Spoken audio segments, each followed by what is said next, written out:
Olá, meu nome é Bárbara Vasconcelos Vasques, sou bolsista de iniciação científica do Programa de Iniciação Científica PIBIC-CNPq no Laboratório de Controle de Qualidade Cifarma do Departamento da Escola de Farmácia da UFOP.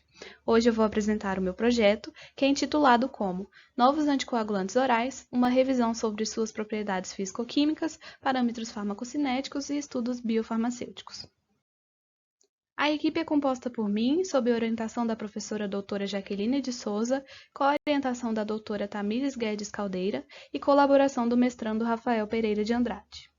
Os novos anticoagulantes orais, representados pelo profármaco etaxilato de dabigatrana e fármacos rivaroxabana, apixabana e edoxabana, surgiram como uma alternativa terapêutica aos antagonistas da vitamina K. São fármacos que compõem medicamentos de alto custo e, por isso, surgiram os medicamentos genéricos como opções terapêuticas mais acessíveis, que podem ter seu registro encurtado e facilitado pela utilização do SCB.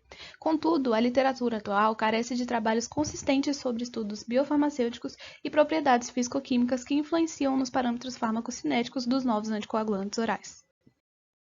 Sendo assim, uma revisão da literatura científica foi realizada a fim de reunir dados relacionados às propriedades físico-químicas, parâmetros farmacocinéticos e aspectos biofarmacêuticos descritos para os novos anticoagulantes orais. Para a elaboração da pesquisa, estabeleceu-se a seguinte questão: os estudos biofarmacêuticos disponíveis subsidiam a adequada classificação dos novos anticoagulantes orais, segundo os critérios estabelecidos pelo Sistema de Classificação Biofarmacêutica? Uma vez estabelecida a pergunta, realizou uma busca na literatura com descritores previamente definidos. O nome de cada um dos compostos foi associado aos termos solubility, permeability e biopharmaceutics classification system, individualmente com o uso do operador booleano AND. Essa pesquisa selecionou apenas artigos de periódicos indexados no período de 1 de janeiro de 2005 a 21 de agosto de 2020 para buscas realizadas no PubMed, a 25 de agosto de 2020 para buscas realizadas no Periódicos da CAPES, a 3 de setembro de 2020 para buscas realizadas no Science Direct e a 10 de setembro de 2020 para buscas realizadas na Biblioteca Virtual em Saúde. Foram estabelecidos alguns critérios, como estudo de periódicos indexados em bases de dados científicas ou em versão impressa, nos idiomas português ou inglês, sobre a solubilidade por métodos preconizados ou não pelo SCB, permeabilidade no trato gastrointestinal, classificação biofarmacêutica e características farmacocinéticas dos compostos.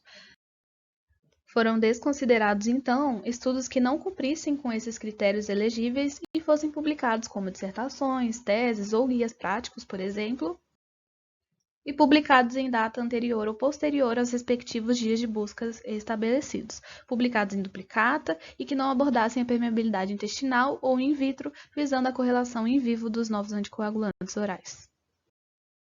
O desenvolvimento da revisão da literatura contou com algumas etapas.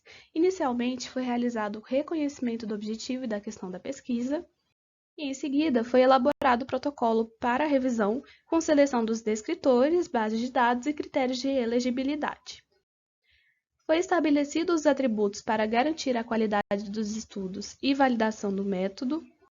Posteriormente, os estudos selecionados nas respectivas bases de dados passaram por uma fase de triagem por título, por resumo e conclusão e por leitura na íntegra, e deu seguimento à conferência final para realizar a extração dos dados, sumarizar os resultados e dar início à redação da revisão da literatura. A lista de estudos encontrados para os 4 compostos após realizar a busca na literatura e após a conferência final foi registrada por base de dados, conforme ilustrado no gráfico. Do total de 168 estudos encontrados no PubMed, apenas 33 seguiram para a extração de dados e escrita da revisão. No periódico da CAPES, dos 930 achados na literatura, 25 foram selecionados. 1.527 estudos foram encontrados no Science Direct e apenas 38 seguiram para a revisão, enquanto que na Biblioteca Virtual em Saúde, 24 estudos foram selecionados dos 80 encontrados inicialmente. Vale lembrar que esses números incluem artigos repetidos nas diferentes bases de dados e, ao final, foram selecionados 41 estudos que seguiram de fato para a etapa de extração das informações e redação da revisão. Foram compiladas as informações dos 41 artigos finais referentes à existência ou não de uma classificação segundo o sistema de classificação biofarmacêutica, de estudos ou não de solubilidade e se apresenta ou não estudos de permeabilidade dos 4 compostos. A maioria dos artigos referentes ao etaxilato de dabigatrana apresentavam estudos de solubilidade e também de permeabilidade, mas apenas 23,5% mencionaram alguma classificação biofarmacêutica. Para o rivaroxabana, também foram identificados em grande parte dos artigos estudos de permeabilidade, solubilidade e a classificação do fármaco segundo o sistema de classificação biofarmacêutica.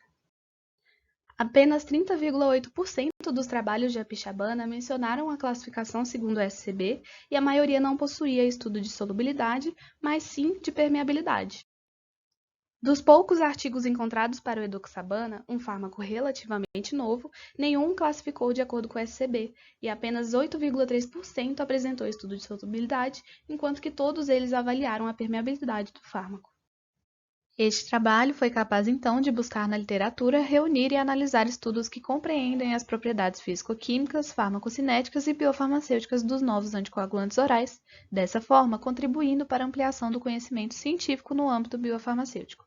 Apesar de não apresentarem dados que permitam tal conclusão, é possível de se encontrar classificações distintas para os novos anticoagulantes orais, exceto para o rivaroxabana.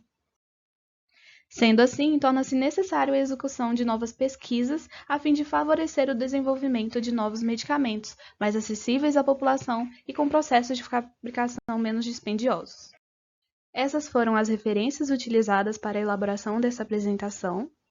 Eu gostaria de agradecer à Universidade Federal de Ouro Preto, PROP, Farmacopeia Brasileira e a CNPq, FAPEMIG, FINEP e CAPES pelo auxílio financeiro. Muito obrigada!